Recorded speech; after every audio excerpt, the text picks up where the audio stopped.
This morning, I have the pleasure of introducing our student speaker, selected by the cohort of 22, to represent you. Keaan, the last of the 3 Nesfield children to graduate from East, is charged with encapsulating the experience of your class, entire class, in about 10 minutes. No easy task, is it? He joined the college in 2013. He was in grade 3. From the start, he was super positive, intrinsically motivated, and friendly to everyone. So much so, he is warmly remembered by his grade 3 Spanish teacher, Senora Fernandez, for walking up to her desk, he was going through a phase, and rapping a Nicki Minaj song. Rumor has it, it was the full song. Quite impressive, and it wasn't in Spanish. But I believe the lyrics weren't appropriate either.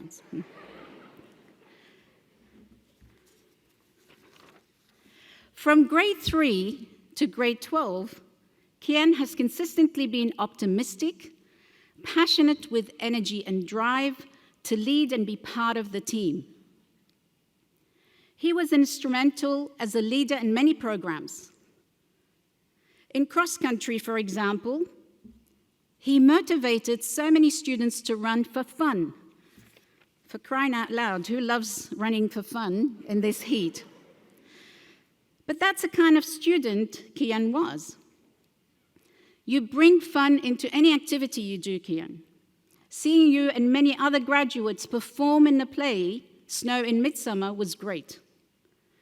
Your drama teachers put it quite beautifully. Class of 22 is a drama legend grade, period. I added the period.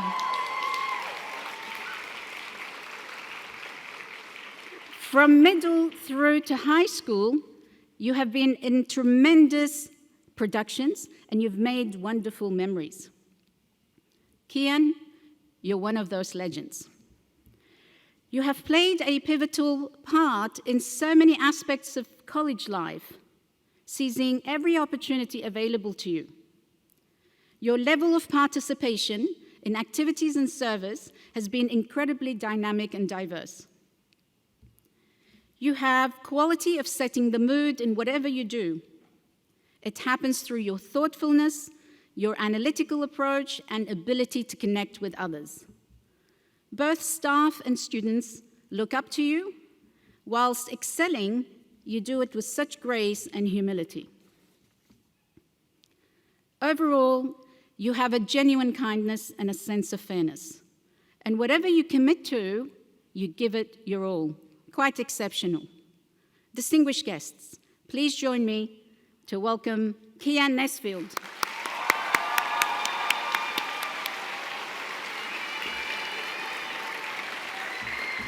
Let me collect my things. Thank you so much. Thank you, Ms. Yaku, for that amazing introduction. I could just ditch the whole speech here and rap some Nicki Minaj if you want. But really, it's amazing to see everyone here today. Congrats, graduates. We finished the IB physically unharmed. Emotionally, I can't say the same. But distinguished guests, teachers, parents, staff, and of course, the class of 2022. I think I can speak for everyone here when I say that the class of 2022 is an undeniably special cohort. When I look at the 261 graduates sitting here today, there's honestly no better word I could think to describe us than as a family. Over the past countless years, we found ourselves a home at East Campus, and we've built this unique and indelible bond with each other. When planning for the graduation ceremony began a couple months ago, with COVID on the forefront of everyone's mind, there was a consideration to hold the ceremony back at East Campus like last year. And whilst it's amazing that we're here at NUS today in an auditorium of this size, I do think there would have been something especially sentimental and nostalgic about graduation back at East. Because after all, the memories and the experiences that we've made over the past 2 and many more for a lot of us years are engraved in the walls and in the corridors back at East. There are memories in every classroom that witnessed students through the ups and the downs and the downs and the downs of IB. In the sports halls that hosted the domination of East athletes.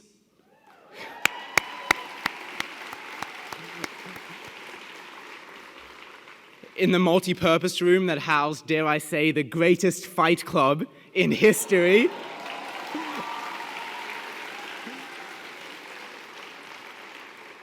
And of course, there's memories in the black box that showcased the musical and theatrical talents of our grade, and the conference rooms that welcomed thousands of local service partners over the years.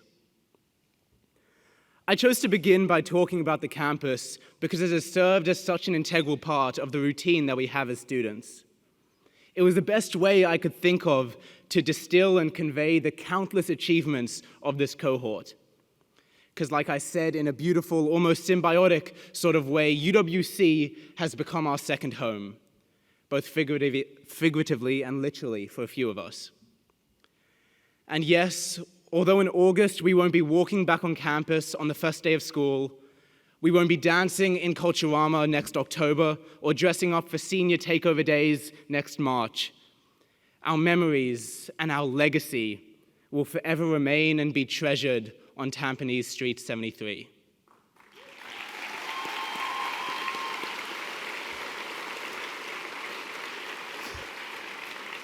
Hopefully they last a bit longer than the senior stickers. Now, a home is really brought to life by the family within it, and I think we've taken something for granted over the past 2 years, but the cohesion, the respect, the trust that resonates between individuals in our cohort, it's honestly rare, and it's something so comparable to the likeness of a family. Like any family, we've had our arguments. We've been forced to deal with challenges that seemed insurmountable at the time. We've made some questionable decisions. And we've learned how to deal with the consequences of these decisions, like what happens when you put 261 teenagers in a WhatsApp group chat. The massacre. Yet despite it all, we've made it here together. No chickens harmed. What I think is special and part of what we're celebrating here today is that nobody else knows the past 2 years better than we do. Nobody else could understand the struggle it takes to bring yourself to Tuesday mentor time when you have that first block free, or the effort it takes to drag yourself to your Friday block floor class when 90% of the grade is going home in their free block. Nobody else could understand the fear that runs through your body when you get an email from the math department after submitting your IA 1 minute late.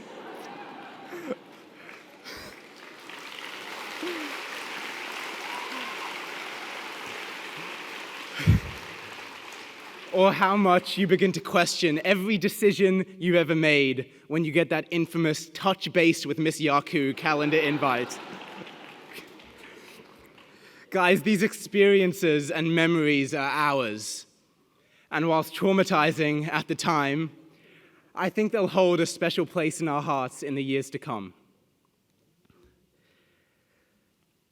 For the first time in East history, I think it's worth mentioning that there, as Mr. Ouchin said, there are graduates here today who joined in K1 and who have done their full 14-year educational journey at East. And while numerous people have joined and left along the way, I think regardless, it's fair to say that our journey reached a climax a month ago, April 21st, on our last day of school, when no one knew whether their shirts were drenched with rain, sweat, or tears. I think the fact that this day was filled with such raw and intense emotion is really a testament to the connection that we have with each other.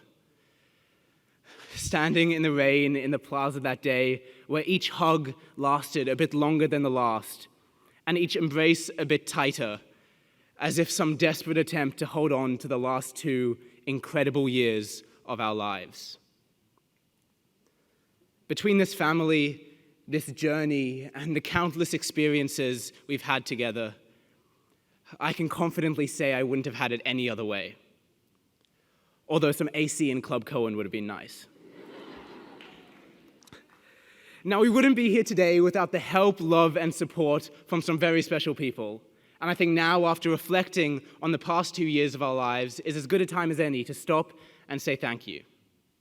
So to begin, to our biggest supporters, the people standing and cheering from the sideline through thick and thin, and most importantly, the people who brought us food during those countless days of online school. To all of our parents, from the bottom of our hearts,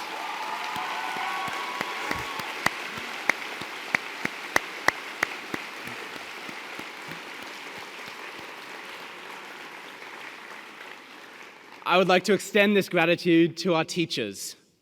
I feel so privileged to go to a school in which the teachers have such a genuine passion and care for their students.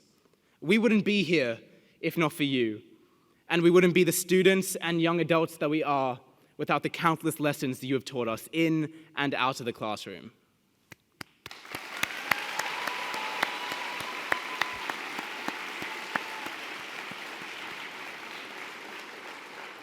This obviously extends especially to our mentors. It can't be easy dealing with a room full of teenagers at 8 a.m. every morning, but you'll have handled this task with such grace, effortlessness, and respect that we are all truly thankful for.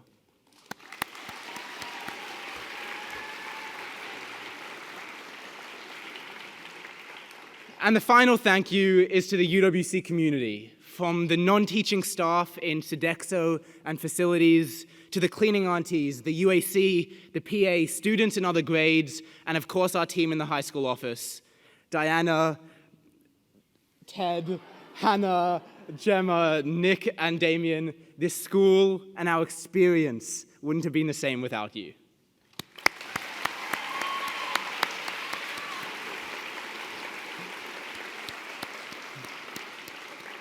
Oh, it feels great to graduate to that first name basis.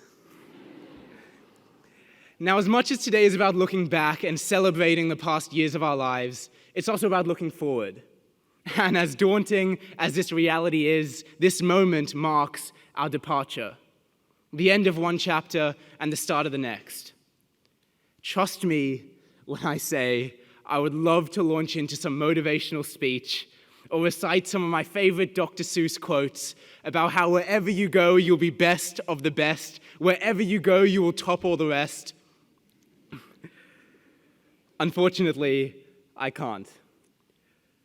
Because out there, the future, not the lobby, it's scary, it's unknown, it'll be frustrating, and as COVID has taught us, sooner or later, you'll find yourselves in, quote, unprecedented times. But if these last 2 years have shown me anything, seeing all of us, seeing this family fight through the adversity that life chucked at us month after month after month, seeing all of us persist with such strength and humility, I have no doubt that all of us, each 261 graduates sitting here today, will continue to thrive and make waves in whatever situation we find ourselves in.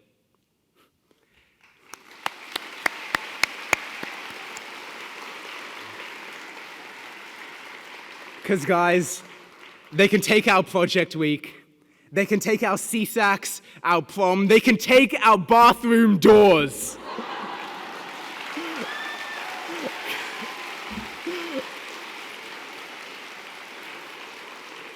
But they can't take our drive, our willpower, and our ability to make the best with what we've got. I do think it's justified to be a bit critical about the state of the world that we're entering into. The prevalence, the unfortunate prevalence of violence, corruption, and inequality is enough to scare quite a lot of people, but not us. If anything, I think these will motivate us, inspire us to take forward the pillars of kindness and respect that has bound our family here at East for so long. Bring with us the commitment to care and the empathy that lies at the very heart of the mission and what we've learned here at UWC. Use these things to make new familial connections, bring together new communities, and don't let the prevalence of these bad actions convince you that they're too monumental to be changed. Class of 2022, I can't stress this enough, but it's our turn. The DT students will tell you how important a foundation is to any structure, and trust me, we've got a good one. Because whilst the world was watching wars and atrocities unfold in foreign lands, the future politicians were memorizing their many GLOPO presentations.